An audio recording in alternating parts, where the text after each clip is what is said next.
श्री कृष्ण कहते हैं कि अपना लक्ष्य हमेशा बड़ा रखना चाहिए, बड़े सपने देखने चाहिए। जितना बड़ा लक्ष्य होगा उसके प्रति उतने ज़्यादा प्रेरित होंगे। हो सकता है बड़ा लक्ष्य आप हासिल ना भी कर पाए, लेकिन उस बड़े लक्ष्य के पीछे जाते जाते आप बहुत कुछ हासिल कर लेंगे। प्रेरणा आपके बहुत ज़्यादा प्रयास करने से नहीं आएगी। इसके लिए आपको थोड़े से अपने विचार में, सोच में परिवर्तन रखना होगा। कठिनाइयों में या विपरीत परिस्थिति में आपको हमेशा संभावनाओं के बारे में सोचना चाहिए और आपको इसकी आदत डालनी चाहिए। चाहे परिस्थिति कुछ भी हो, आपको पहले उसको स्वीकार कर लेना चाहिए। इसके बाद आपको आगे की संभावनाओं के बारे में सोचने की आदत डालनी चाहिए। ऐसी आदत डालने के लिए आप छोटी छोटी परिस्थितियों से शुरुआत कर सकते हैं। कभी भी अगर आपके मन में नकारात्मक विचार आए तो आप ये सोचने की आदत डालिए कि ज़्यादा से ज़्यादा क्या हो सकता है, ज़्यादा से ज़्यादा क्या नुकसान हो सकता है। आपको लगेगा कि ये बहुत छोटी सी बात है और आपका नकारात्मक विचार चला जाएगा और आप प्रेरित रहेंगे अपने कार्य के प्रति। गलत स्वभाव रखने से आपकी प्रेरणा खत्म हो जाएगी। आपको एक अच्छा इंसान बनने की ज़रूरत है। एक अच्छा इंसान बनने से आप हमेशा प्रेरित रहते हैं और गलत इंसान बनने से आपके जीवन में नकारात्मकता बढ़ती जाती है। और ना यकीन हो तो आप खुद करके देख लीजिए। अपने जीवन में महान चीज़ों को पूरा करने के लिए आपको जिस प्रेरणा की आवश्यकता होगी उसे प्रदान करने के लिए दूसरों पर निर्भर रहना अवास्तविक है। आत्म प्रेरणा एक ऐसी चीज़ है जिसे सीखा जा सकता है यदि आपके पास पहले से नहीं है। प्रेरणा की कमी का सबसे बड़ा कारण है कि कई लोग अपने लक्ष्यों को प्राप्त नहीं कर पाते, जिसके परिणाम स्वरूप खालीपन की भावना पैदा होती है। यहाँ हम आपको भगवान श्री कृष्ण के द्वारा बताए गए सरल तकनीकों के बारे में आपको बताएंगे, जिनका उपयोग आप अपनी आत्म प्रेरणा को बनाए रखने में मदद कर सकते हैं, ताकि आप अपने लिए निर्धारित किसी भी उद्देश्य को लगातार पूरा कर सकें। अपने आप को लगातार याद दिलाना महत्वपूर्ण है कि आप किसी विशेष लक्ष्य या उद्देश्य का पीछा क्यों कर रहे हैं। ये उन लक्ष्यों के लिए विशेष रूप से सच है जिन्हें हासिल करने में दूसरों की तुलना में अधिक समय लग सकता है। बहुत प्रयास करने और वांछित परिणाम ना देखने के बाद प्रेरणा खोना सामान्य है। लाभों के बारे में खुद को याद दिलाना अपनी प्रेरणा को पुनर्जीवित करता है, ताकि आप अपने उद्देश्यों को पूरा करने के लिए करीब जा सकें। हो सकता है किसी के लिए सबसे बड़ा मोटिवेशन सपने हो, लेकिन क्या आपका ये मोटिवेशन उस समय भी बना रहेगा जब आपके सपने पूरे हो जाएंगे? या हो सकता है किसी के लिए सबसे बड़ा मोटिवेशन फेम हो, तो क्या बहुत फेमस हो जाने के बाद वह हमेशा मोटिवेट रहेगा? शायद नहीं। लेकिन मेरे अनुसार सबसे बड़ा मोटिवेशन होता है मृत्यु, जो कोई तत्काल मोटिवेशन नहीं है। अगर हम हमेशा हर दिन इस तरह जी कि कल हम मरने वाले, तो इससे बड़ा मोटिवेशन कुछ नहीं होगा और इस तरह हम हमेशा के लिए मोटिवेट हो सकते हैं। आज की इस भागदौड़ भरी जिंदगी में हर व्यक्ति चाहता है कि हम हमेशा मोटिवेट रहें, अपने लक्ष्यों तक पहुंचे। लेकिन मोटिवेट रहना अपने लक्ष्यों तक पहुंचने और मनचाहा जीवन जीने के सबसे चुनौतीपूर्ण हिस्सों में से एक हो सकता है। क्या आप भी चाहते हैं कि आप प्रतिदिन अधिक प्रेरित महसूस करें, लेकिन सुनिश्चित नहीं है कि उस चिंगारी को वापस कैसे लाया जाए? आप जीवन में चाहे कुछ भी शुरू करना चाहते हो, आप समस्याओं को हल करना चाहते हो, अपनी आदतों को बदलना चाहते हो, एक नई दिनचर्या शुरू करना चाहते हो या कुछ कार्य, सभी के लिए प्रेरणा का उपयोग बहुत ही जरूरी होता है। जब भी आप अपने जीवन में कोई भी कार्य शुरू करना चाहते हैं तो सबसे ज़्यादा जरूरी है अपनी प्रेरणा को बढ़ाने पर ध्यान देना। सबसे पहले आप छोटे और प्राप्त करने योग्य लक्ष्य निर्धारित करें।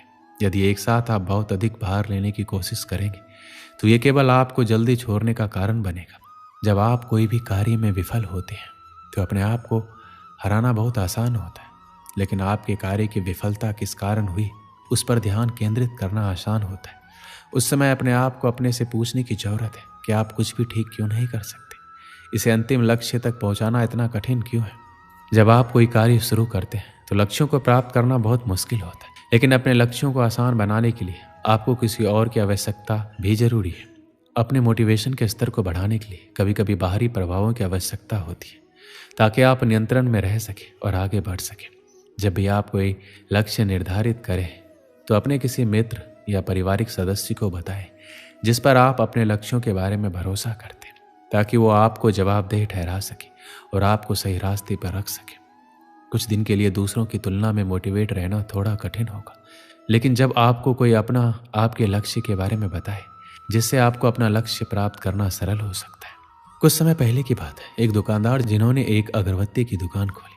राम प्रसाद जी हर रोज की तरह घर से निकले अपनी दुकान पर जाने के लिए। उन्होंने सुगंधित एवं बेस्ट क्वालिटी की अगरबत्तियां अपने यहाँ मंगाई और बहुत अच्छे से अपनी दुकान पर सजाई हुई थी। राम प्रसाद जी एक नरम किस्म के व्यक्ति थे। उनका व्यवहार भी अपने ग्राहक के साथ बहुत अच्छा था। उनका नरम स्वभाव के कारण और उनके यहाँ की अगरबत्तियों की क्वालिटी के कारण धीरे धीरे उनकी दुकान जम गई।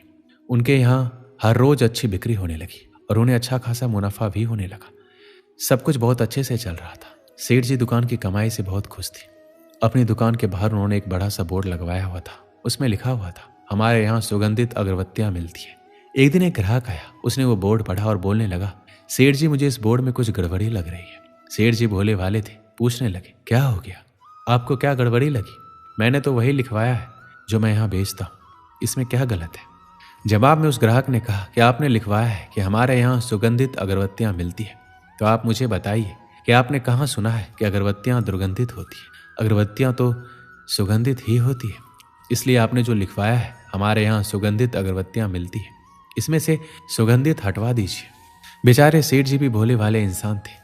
उस ग्राहक की बात में सेठ जी आ गए और सोचने लगे कि बात तो सही कह रहे हैं। उसने बोर्ड से सुगंधित शब्द हटवा दिया। अब उसके बोर्ड पे लिखा हुआ था, हमारे यहाँ अगरबत्तियां मिलती है। फिर सब कुछ ठीक चल रहा था। अभी भी दुकान अच्छा खासा मुनाफा कमा रही थी। कुछ समय के बाद एक और सज्जन आए।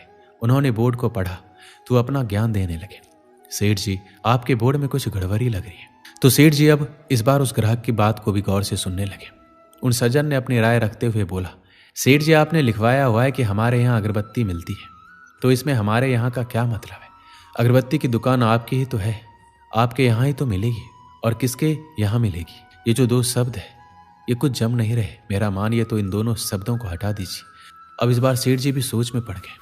सोचने लगे, बात तो ये सही कह रहे हैं, सिर्फ हमारा दुकान ही तो है, हमारे यहाँ लिखवाने का मतलब क्या बनता है? अब इस बार फिर उन्होंने पेंटर को बुलवाया और बोर्ड पर से हमारे यहाँ शब्द हटवा दिया।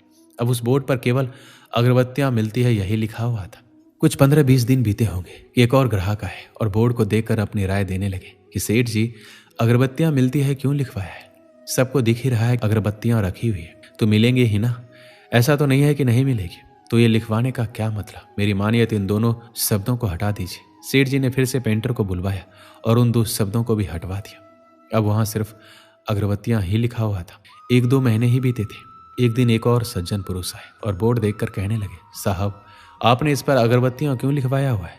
सबको दिख ही रहा है अगरबत्तियों की दुकान है, तो अगरबत्तियां ही मिलेगी, मोमबत्तियां तो मिलेगी नहीं, तो ये क्यों लिखवाया हुआ है? मुझे तो ये कुछ जम नहीं रहा है, इसे हटवा क्यों नहीं देते? लिहाजा फिर से पेंटर को बुलाया गया और अब अगरबत्तियां शब्द को भी हटवा दिया गया। अब बोर्ड पर कुछ नहीं लिखा था, बिल्कुल खाली हो गया था वो बोर्ड। कुछ महीने बीते। अब धीरे धीरे उनका धंधा मंदा होने लगा, बिक्री कम होने लगी। सेठ जी कुछ समझ नहीं पा रहे थे ऐसा क्यों हो रहा है। अभी तक कुछ सब कुछ ठीक चल रहा था, फिर ये अचानक बिक्री कम क्यों होने लगी? कुछ समय बाद सेठ जी का एक बहुत ही पुराना दोस्त था, वो आया। दुकान पर ऐसे ही बात चलने लगी तो चलते चलते बात काम धंधे के ऊपर चलने लगी। सेठ जी ने बताया कि कुछ समय से काम धंधा ठीक नहीं चल रहा है, बिक्री बहुत कम हो गई है, पर वजह समझ नहीं आ रहा है। तो सेठ जी का दोस्त दुकान के बाहर गए और दुकान को चारों तरफ से देखने लगे। अचानक से उनके दोस्त की नज़र उस बोर्ड के ऊपर गई। उस बोर्ड को देखकर वो हैरान रह गए। दौड़ के वो सेठ जी के पास आए और बोलने लगे, अरे ये क्या कर रखा है तुमने? बेवकूफ़ हो क्या? तुमने जितना बड़ा बोर्ड खाली छोड़ रखा है उस पर कुछ नहीं लिखवाया। तुम्हें कुछ लिखवाना चाहिए जिससे तुम्हारी पहचान बने। तुम उस बोर्ड पर लिखवाओ कि हमारे यहाँ सुगंधित अगरबत्तियाँ मिलती है, फिर देखना कि दुकान कैसे चलेगी। इधर सेठ जी के दोस्त ने ये बात कही, उधर सेठ जी का दिमाग ठनका कि कैसे सबकी राय लेते लेते उन्होंने अपना ही नुकसान करवा लिया। अब सेठ जी को अच्छे से समझ आ गया था कि उनकी गलती थी कि कैसे वो सबकी राय लेते चले गए और अपना ही नुकसान करवा लिया। इस कहानी से हमें क्या सीख मिलती है? अगर आप सबकी राय लेते जाएंगे तो कहीं आपकी अपनी राय का धंधा मंदा ना पड़ जाए। जब तक आप डरते रहेंगे, दूसरों की राय लेते रहेंगे, तब तक आप अपनी ज़िंदगी के फैसले नहीं कर पाएंगे। तो इसलिए दूसरों की राय से ज़्यादा खुद के फैसले पर भरोसा करें और आगे बढ़ें। दोस्तों, इस वीडियो में बस इतना ही। मिलते हैं अगले वीडियो में। अपना ख्याल रखिएगा।